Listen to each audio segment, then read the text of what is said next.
Hello everyone, myself Umar Ahmed Ganai. Today we are going to discuss how to revise bio in a best way. देखो यार, ये बात आपको पता होनी चाहिए कि total number of MBBS seats around 1 lakh हैं। उसमें भी हमारे पास 55,000 जो हमारे पास गवर्नमेंट MBBS सीट्स हैं और जो रिमेनिंग सीट्स हैं वो हमारे पास प्राइवेट सीट्स हैं। ख़ास बात यह है कि जो नंबर ऑफ MBBS सीट्स पर ईयर बहुत कम इंक्रीज़ होते हैं as compared to number of students ज़्यादा बढ़ते हैं पर ईयर।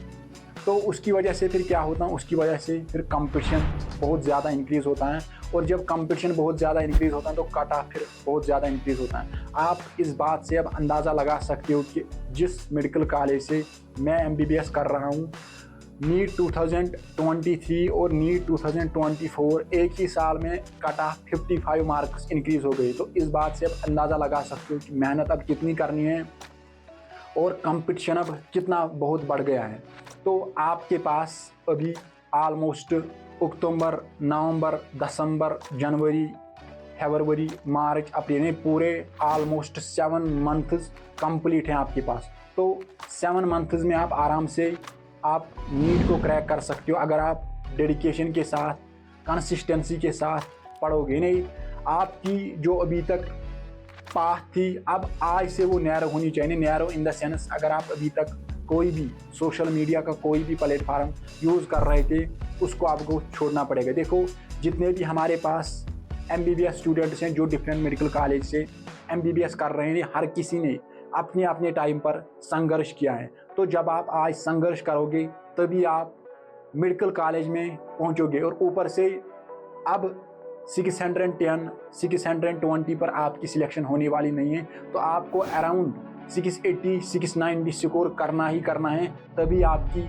सिलेक्शन हो जाएगी एक गवर्नमेंट मेडिकल कॉलेज में, क्योंकि कंपटीशन हर साल बहुत ज़्यादा बढ़ता है। अब हमारे पास बायो एक सब्जेक्ट हैं जो आपको 360 मार्क्स देता है नीट में। तो बायो आसान है एज़ कम्पेयर टू फिज़िक्स और केमिस्ट्री के कंपेयर में बायो बहुत ही आसान है।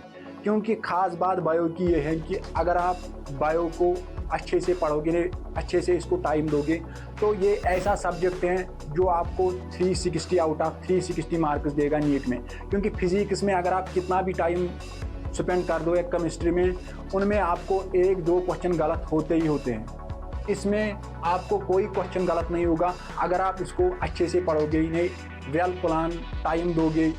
अब आप इन 7 मंथ्स में कैसे बायो को कैसे रिवाइज करना है। देखो, जो आपका करंट चल रहा है नहीं, आपका जो अभी भी जितना भी सिलेबस आपका पेंडिंग है वो आपको करंटली चलाना है और उसके अलावा आपको 3 to 4 आवर्स निकालने ही हैं। क्योंकि उसमें उन 3 to 4 आवर्स को फिर आपको इक्वली डिस्ट्रीब्यूट करना है, यानी अपने हिसाब से फिर आपको पर्टिकुलर सब्जेक्ट को देना है, यानी उस सब्जेक्ट को ज़्यादा टाइम देना है जिसमें आप बहुत वीक हो, और अपने हिसाब से आपको टाइम को डिस्ट्रीब्यूट करना है। और बायो, इस वीडियो में हम पर्टिकुलरली बात करेंगे बायो के रिलेटेड।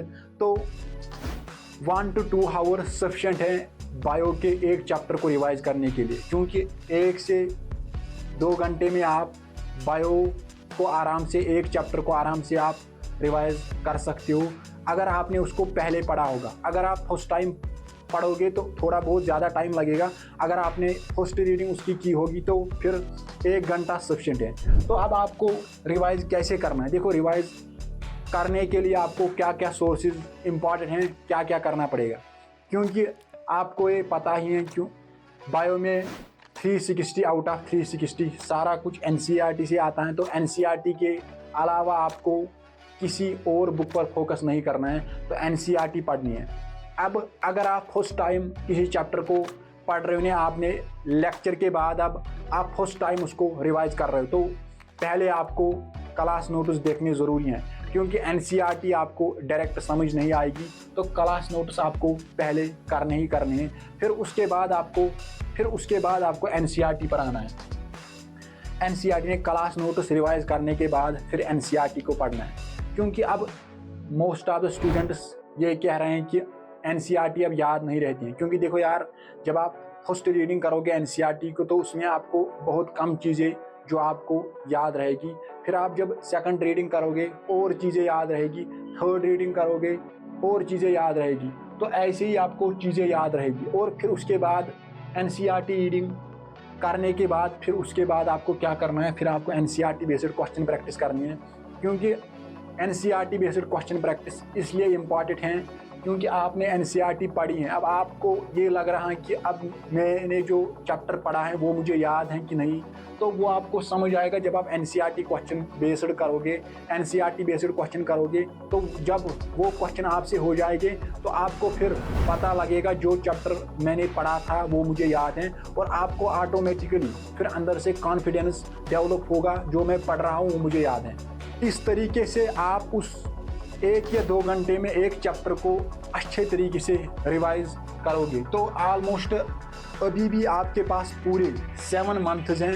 तो अगर आप देखो हर दिन 1 घंटा 2 घंटा निकालोगे बायो के, तो आराम से आपको 20 डेज में 11th की बायो कंप्लीट होगी रिवाइज, और ऐसे ही आप 12th भी 20 डेज में होगी। तो देखो यार, अगर आप अभी भी 7 मंथ्स अभी हैं तो आप कितनी बार एनसीईआरटी रीडिंग करोगे, और जितनी बार आप एनसीईआरटी पढ़ोगे उतनी बार आपको ज़्यादा क्वेश्चन बनेंगे बायो में, और प्रोबेबिलिटी ये है कि उतने ज़्यादा मार्क्स भी बढ़ेंगे बायो में।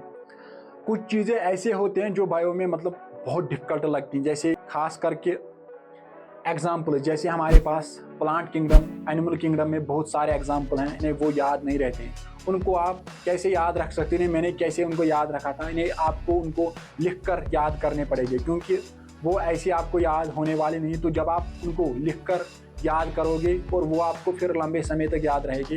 तो इस तरीके से आप जितने भी एग्जाम्पल हैं बायो में याद रख सकते हो। तो ये है best way to revise bio. तो इस तरीके से आप बायो को अच्छे से रिवाइज कर सकते हो। ज़्यादा से ज़्यादा सब्सक्राइब करो और इस वीडियो को ज़्यादा से ज़्यादा शेयर करो। नेक्स्ट वीडियो के लिए बने रहे, तब तक के लिए ओके बाय।